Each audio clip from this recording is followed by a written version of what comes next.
प्रयास करते हैं, लेकिन आचार्य जी ने स्वयं कहा है कि निरोगी काया प्रथम सुख। पहला सुख कौन सा है? निरोगी काया। दूसरा सुख जब घर में हो माया। यदि घर में माया नहीं होगी तो आप कैसे चारों प्रकार के दान दे पाएंगे? दान देते हैं तब तो पुण्य का संचय करते, तो पुनः आपको धन मिलता चला जाता है। तो पहला सुख निरोगी काया, दूसरा सुख जब घर में हो माया। मतलब क्या? सब जानते, सब समझते, जानते ना। इस प्रकार से आचार्य गुरुदेव ने ये बताया। और आचार्य गुरुदेव निरोगी काया सबकी हो, इसको जान करके उन्होंने क्या पुरुषार्थ किया है ये पूर्ण आयु के रूप में। क्यों आचार्य जी को ऐसा महसूस क्यों हुआ? 1999 सन में भाग्योदय तीर्थ उसकी स्थापना हुई थी प्राकृतिक चिकित्सा के रूप में। उसी प्राकृतिक चिकित्सा के रूप में उनमें सबसे पहले 12 बहनों का प्रवेश हुआ था। और उन बहनों में अपनी ये डॉक्टर ब्रिजिला दीदी है जो अभी आई है आपको संबोधन करने के लिए।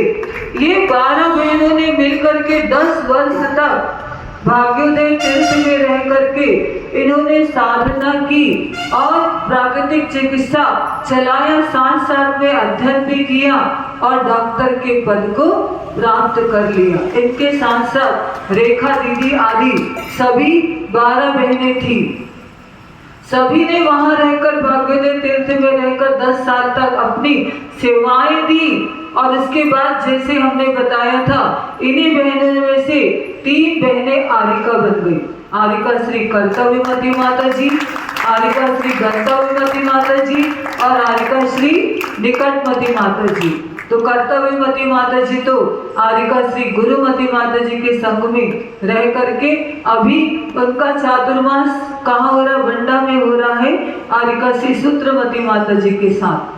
और निकटमती माता जी आरिका जो आरिका श्री अनंतमती माता जी के संग में, और वर्तमान में आरिका श्री विमलमती माता जी के संग में तेंदुखेड़ा में, है ना, वहाँ चातुर्मास हो रहा, तारा देवी में चातुर्मास हो रहा। और आरिका श्री गंतव्यमती माता जी जो अभी बेगमगंज में है, अपनी माता जी आरिका श्री अंतर्मती माता जी के साथ में चातुर्मास कर रही हो, अपने ही संग में है माता जी भी। तो ये 3 आरिका बन गई जिन्होंने पहले तो सबकी सेवा की, लेकिन उसके बाद आत्मिक साधना के लिए आरिका दीक्षा ग्रहण कर ली।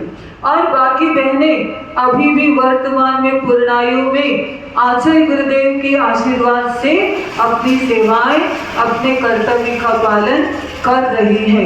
इतनी बड़ी इन्होंने रसशाला तैयार करवाई। हम लोगों ने जाकर देखा, बड़ी बड़ी मशीनें वहां पर रखी, वहीं पर गोलियां तैयार होती, उसकी भी मशीन है, सांचे वाली जो होती है। और कैसे जड़ी बूटी को बारीक पाउडर बनाया जाता है, बड़े बड़े कड़ाह है जिसमें काढ़ा बनता है, और उन काढ़ों को भी क्वाथ बोलते हैं, उसके रूप में तैयार करके और उसको औषधि के रूप में रखा जाता है। ये पूरी मेहनत ये सभी अपनी ये दीदियां कर रही हैं। और इन बहनों ने कल पुष्य नक्षत्र है 24 तारीख को, तो कल स्वर्ण प्राशन का जो कार्यक्रम रखा गया है। आज तो बहनें जो आपने सब जगह सूचना दी है, निःशुल्क आप लोगों की जिसको भी आवश्यक है उनकी जांच भी करेंगी। फिर उसके बाद जो औषधि की आवश्यकता होगी वो बहनों के द्वारा आपको प्राप्त हो जाएगी, कम राशि में प्राप्त होगी। आप ही लोगों के द्वारा ही ये सब कार्य हो रहा है। तो आप सभी इन बहनों को अच्छे से सुनेंगे और सुन करके अपने जीवन में ये पुरुषार्थ करेंगे कि वास्तव में सबसे पहला उपाय तो अपने को घरेलू उपाय करना चाहिए और आयुर्वेदिक प्राकृतिक चिकित्सा के द्वारा अपना उपचार कराना चाहिए। पहले जो अभी पद्म पुराण चल रहा है, श्री राम लक्ष्मण और सीता जी जब वन में पैदल पैदल चलते गए तो कितने सारे परेशानियों का सामना करना पड़ा होगा। आचार्यों ने पूरी एक एक बात नहीं लिखी ग्रंथ में, लेकिन आप स्वयं चिंतन कीजिए, विचार कीजिए, इतनी लंबी अवधि तक वो तीनों प्राणी जंगल में रह करके कैसे अपने जीवन को व्यतीत किया होगा। और कोई परेशानी, सीता जी कोमल कोमल उनके चरण थे, और जब चलती थी तो लहू भी निकल जाता था, तो उसका उपचार भी किया। कौन से उपाय से? ये प्रकृति के द्वारा।